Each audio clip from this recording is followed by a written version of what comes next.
sur ma chaîne Nuages ASMR et bienvenue dans mon monde.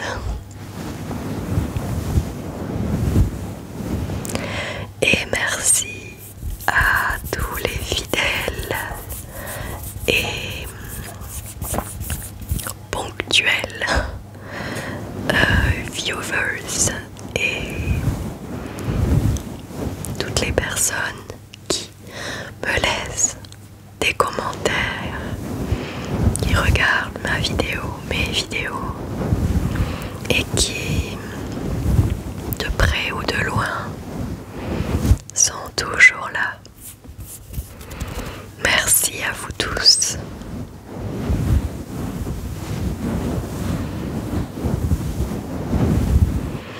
Alors aujourd'hui, on va...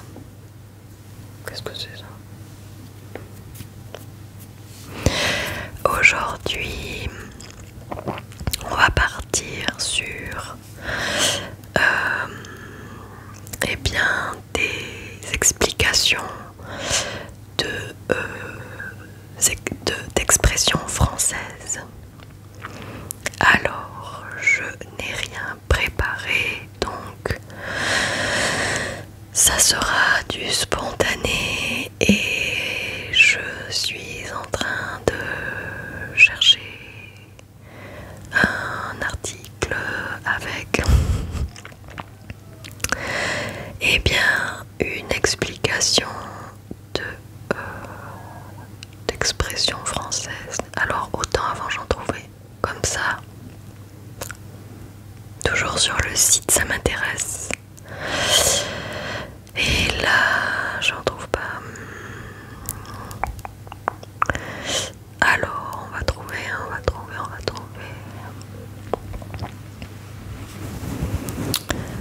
Tac, tac, tac, tac.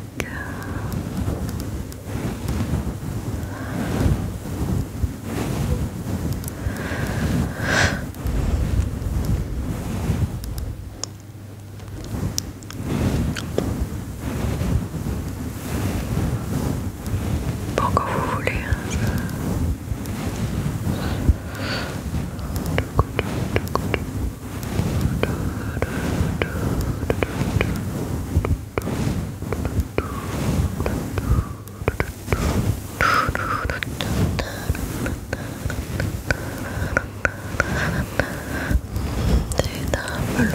C'est un peu long. 5e page.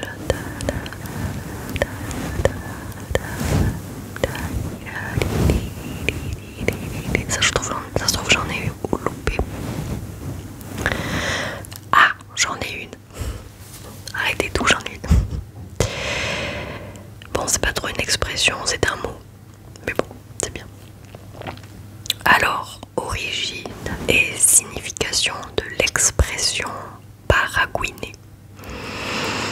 Lorsque vous entendez quelqu'un utiliser le terme baragouiner pour qualifier des paroles incompréhensibles, sachez que cette expression est d'origine bretonne. Mais qu'est-ce que tu baragouines? Vous a déjà sûrement demandé votre mère lorsque vous étiez petit. Cette expression, au même titre que ce n'est pas Versailles ici ou passer du coq à l'âne, fait partie du vocabulaire des Français, Françaises depuis bien longtemps. Et son origine fait partie de l'histoire de l'Hexagone. Décryptage du mot baragouiner, ce que cela signifie réellement. Baragouiner est un verbe de la langue française défini par le fait de parler une langue étrangère, la prononcer incorrectement, ou dire exprimer quelque chose de façon incompréhensible, selon le dictionnaire Larousse. On peut ainsi le remplacer par les termes balbutier, bredouiller ou marmonner. Voici l'origine du mot baragouiner. Contrairement à la plupart des mots français qui dérivent de termes latins ou grecs, baragouiner proviendrait de la langue bretonne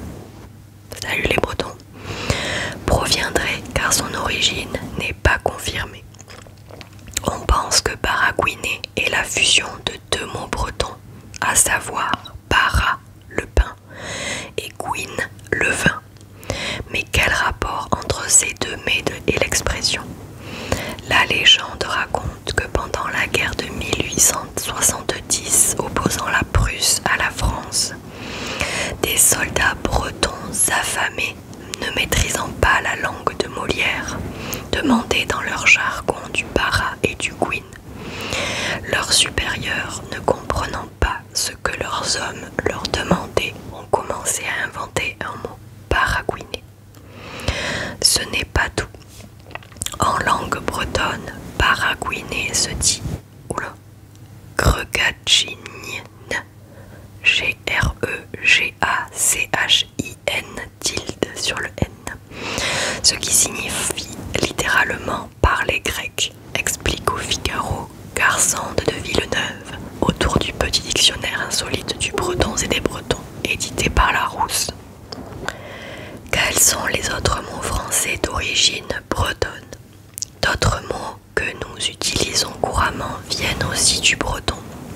C'est le cas du Finistère, nom du département français situé à la pointe de la Bretagne. C'est justement ce caractère géographique qui lui a donné son nom, à savoir la fin des terres. Là-bas, Finistère se dit Penhard Bed, que l'on peut traduire par la tête du monde. On peut aussi citer le terme goéland, issu de Gouélan, qui signifie pleurer, une référence au cri de l'animal, ou encore à califourchon, dérivé du mot breton cal, testicule, et du français fourche, dont forme évoque la posture du cavalier.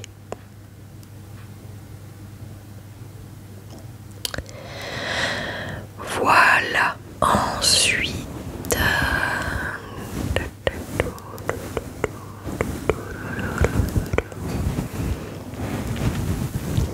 On va trouver. On finit toujours par trouver, sachez-le.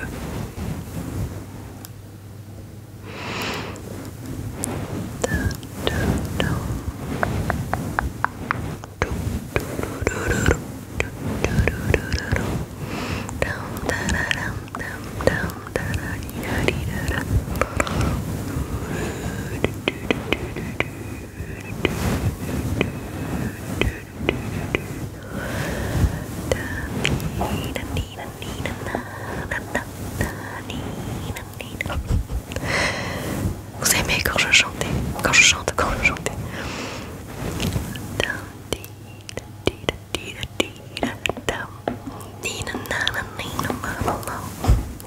J'invente un jeu qui écrit les blagues en barre, je vous l'avais déjà fait ça. Tac tac tac tac, c'est un peu long là. Allez. Non. Non plus. Il y a peut-être... Ah, j'en ai une. Oula, pas très gay mais c'est marrant. Alors, poursuivons.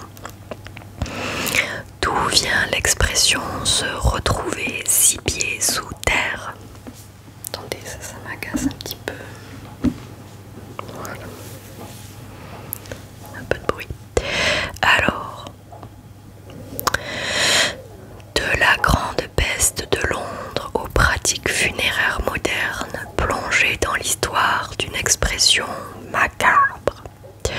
L'expression se retrouver 6 pieds sous terre, couramment utilisée pour évoquer la mort, trouve ses racines dans l'histoire des épidémies qui ont ravagé l'Europe. Si aujourd'hui la profondeur des tombes varie selon les pays et les cimetières, cette mesure précise n'a rien d'arbitraire. La grande peste de Londres à l'origine d'une mesure sanitaire. Ça me rappelle quelque chose. En 1665, alors que la peste bubonique décime la population londonienne, le maire de la ville promulgue une ordonnance stricte. Tous les cadavres doivent être enterrés à une profondeur minimale de 6 pieds, environ 1,80 m. Cette mesure en évitant que les animaux ne déterrent les corps et que les odeurs de décomposition ne contaminent l'air selon les croyances de l'époque. Une pratique qui traverse les siècles, cette profondeur s'est progressivement imposée comme une norme dans le monde anglo-saxon puis dans d'autres cultures. La mesure permettrait également de protéger les corps des pilleurs de tombes particulièrement actifs au XVIIIe et XIXe siècle. Les fossoyeurs adoptèrent cette pratique qui offrait un compromis entre la protection des défunts et la faisabilité technique du creusement. Ça faisait longtemps qu'on l'avait pas entendu gargouiller celui-ci. En France, la législation varie selon les collectivités territoriales, mais exige généralement une épaisseur minimum d'1 mètre au-dessus du cercueil. La fosse qui l'accueille doit ainsi faire 1,50 m de profondeur pour prendre en compte les 50 cm de hauteur de la bière. D'ailleurs, ce serait intéressant de savoir pourquoi on appelle ça la bière, la mise en bière. L'expression s'est ensuite ancrée dans le langage populaire, dépassant son contexte historique pour devenir une métaphore de la mort. Ensuite,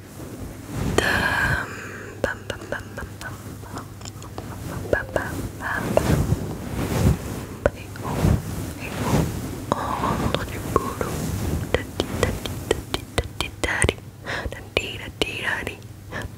On rentre du origine de l'expression tenir la chandelle. Je pense pas vous l'avoir faite celle-là. Origine de l'expression tenir la chandelle. La langue française a évolué au fil des siècles, mais de nombreuses expressions ont perduré à travers le temps et les générations. Du latin candela, la chandelle était principalement utilisée en France au XIIe siècle. À cette époque, l'électricité n'existe pas. Pour éclairer les rues et les intérieurs, des cylindres fabriqués en matière combustible sont donc utilisés. La chandelle est née et quelques expressions font aussi leur apparition en parallèle. Par exemple, à l'époque, on disait souvent « brûler la chandelle par les 2 bouts » qui signifiait dépenser tout son argent. Au fil des années, d'autres expressions sont nées comme tenir la chandelle ou le jeu n'en vaut pas la chandelle. Les raisons derrière l'expression le jeu n'en vaut pas la chandelle. L'expression française le jeu n'en vaut pas la chandelle est très utilisée au quotidien. Elle signifie tout simplement qu'il n'y a pas d'intérêt ou que l'intérêt n'en vaut pas la peine. Ici aussi, l'expression est née à l'époque où la chandelle était utilisée pour éclairer. Il semblerait qu'elle ait fait sa première apparition au XVIe siècle dans les salles de jeu éclairées à la chandelle. À cette époque, la chandelle était un objet très cher, un objet de luxe. Il était de coutume pour tous les joueurs de laisser de l'argent dans les salles pour dédommager l'éclairage à la chandelle. Toutefois, lorsque le montant total était trop faible, il était impossible de racheter des chandelles. C'est ainsi qu'est née l'expression « le jeu n'en vaut pas la chandelle ». Que veut dire cette expression « une personne qui tient la chandelle ». De nos jours, la chandelle n'est plus un objet de luxe, mais plutôt un objet décoratif qui n'est plus indispensable au quotidien. Pourtant, malgré les années qui ont passé, l'expression « tenir la chandelle » reste toujours d'actualité et fait désormais partie du langage courant. Elle signifie simplement pour quelqu'un d'être au milieu d'un couple, de servir d'entremetteur de manière plus ou moins agréable dans une relation amoureuse. Bien souvent, lorsqu'on utilise l'expression « tenir la chandelle », elle a une connotation péjorative puisque la personne personne se sent de trop lorsqu'elle se retrouve au milieu d'un couple lors d'une sortie ou d'un moment entre amis. Pourquoi utilise-t-on les mots tenir la chandelle? Même s'il est difficile de déterminer la date exacte de la naissance de l'expression tenir la chandelle, on sait toutefois comment elle est née. Toujours à l'époque où la chandelle était utilisée en guise d'éclairage au sein des foyers de la bourgeoisie, les maîtres et les maîtresses de la maison avaient pour habitude d'avoir des employés de maison pour éclairer les pièces. Ainsi, durant les ébats amoureux, ils invitaient les valets de pied dans la chambre pour tenir un chandelier à proximité du lit conjugal. Dans d'autres cultures, le soir du mariage, des porteurs de chandelles devaient également se rendre dans la chambre avec une chandelle pour vérifier la présence de sang dans les draps après l'acte du couple pour affirmer la virginité de la mariée.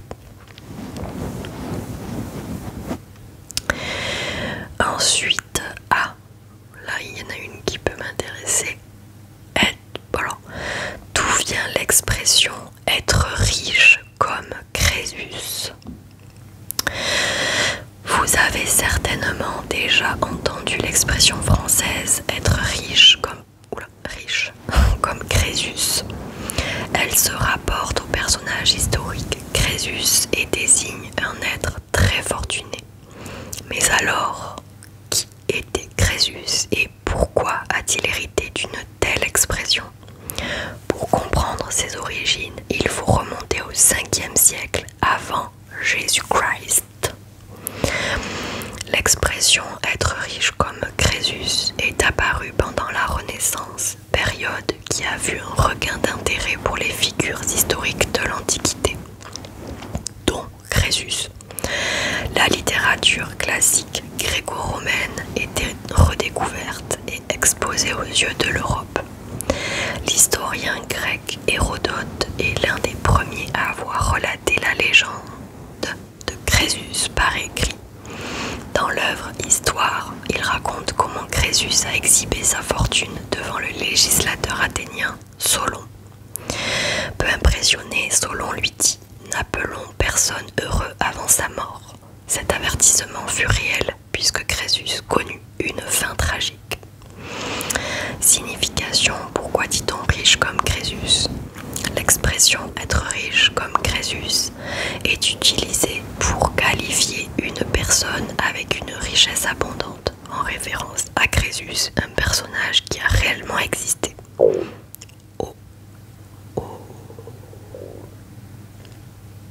Je crois que j'ai un peu faim. La légende dit que c'était l'un des hommes les plus riches de son époque. Dernier souverain de la dynastie des Mernades, Crésus est resté célèbre davantage pour sa fortune que pour son histoire politique. Sa richesse a traversé les époques. L'expression riche comme Crésus est aujourd'hui internationale. Elle s'écrit rich as Croesus en anglais, reich wie Croesus en allemand, rico come Creso en italiano et rico como Creso en espagnol. Quelle est l'origine de Crésus, roi de Lydie? Né vers 596 avant Jésus-Christ, Crésus était le dernier roi de Lydie. Aujourd'hui disparue, la Lydie était une région d'Asie mineure qui correspond à l'actuelle Turquie. Crésus a fait fortune grâce aux ressources naturelles de son royaume, et notamment à la rivière Pactole. Incroyable cette rivière. Elle était composée de sable aurifère, ce qui correspond à de grandes quantités de paillettes d'or. Avec son argent, Crésus a contribué à la construction de nombreux temples et monuments.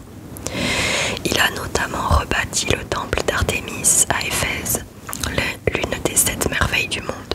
Malgré sa fortune, Crésus n'a pas toujours eu la vie facile. Il a perdu son fils Addis et son royaume après la victoire de l'empereur perse Cyrus le Grand vers 547 avant Jésus-Christ. Christ. Être une personne très riche, les meilleures expressions en rapport avec l'argent. Crésus est à l'origine de deux expressions en rapport avec l'argent. Si riche comme Crésus est la plus évidente, on lui doit aussi l'expression toucher le pactole. Elle tire ses origines de la rivière Pactole qui a permis à Crésus de faire fortune. Elle signifie gagner une grosse somme d'argent contre toute attente. L'expression être plein aux as tire ses origines du poker. Dans ce jeu, l'as est une carte à forte valeur. Dans l'expression rouler sur l'or, le sens de rouler est le même que dans se rouler dans l'herbe. Ainsi, quelqu'un qui roule sur l'or possède tellement d'or qu'il pourrait se rouler dessus. Il existe d'autres expressions en rapport avec le fait d'être riche, comme avoir des ronds, toucher le jackpot et vivre sur un grand pied. Avoir des ronds, j'imagine que c'est parce que les pièces sont rondes. Ensuite, c'est pas la folie internet là. Alors, nanani, nanana, nanani, nanani, nanana.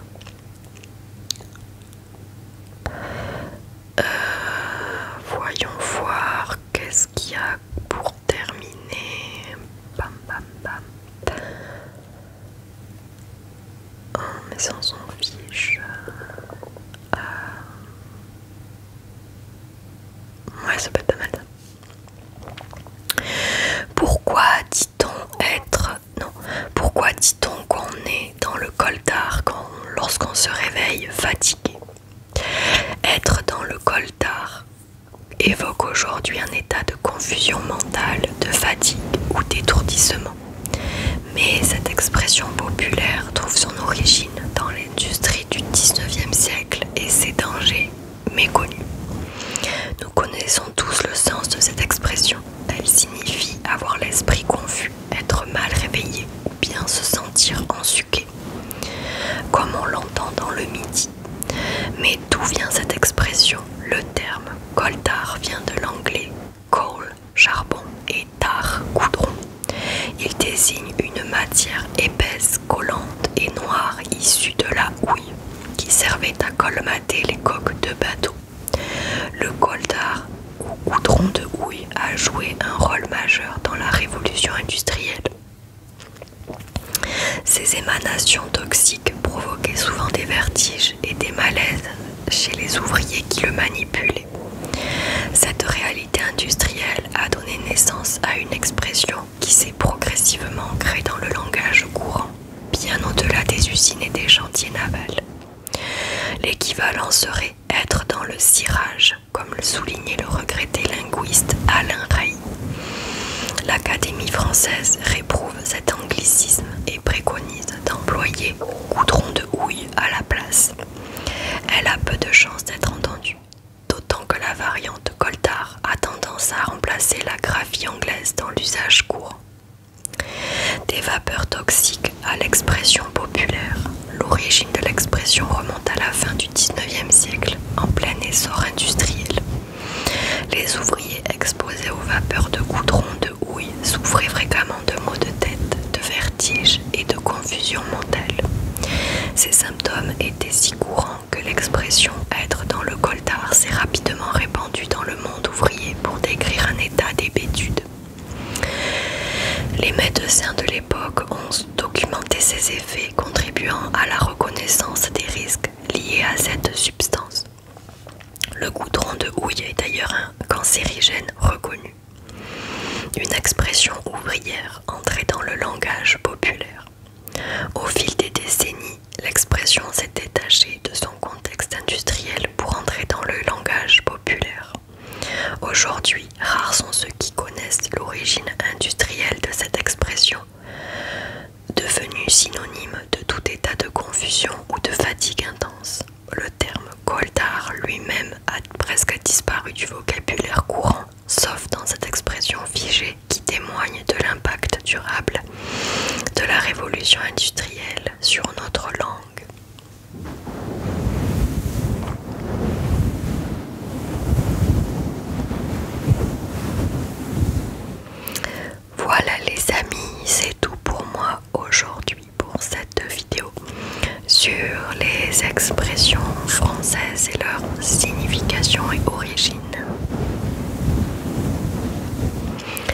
En attendant de vous retrouver dans une nouvelle vidéo de ce type ou de type, oh là là, ou de type savoir insolite que vous aimez tant, je le sais, je le vois, ou tout autre thème d'ailleurs, eh bien, oula, l'absence. Je vous retrouve très vite dans une prochaine vidéo ASMR.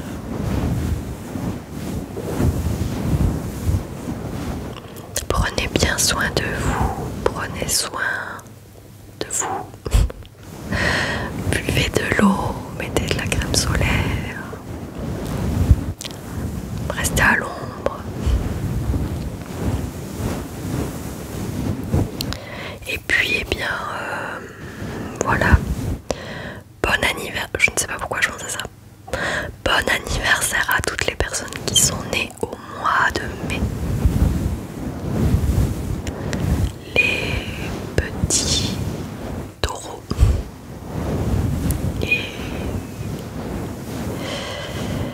fermé, je sais plus ce que c'est. Gémeaux, je crois.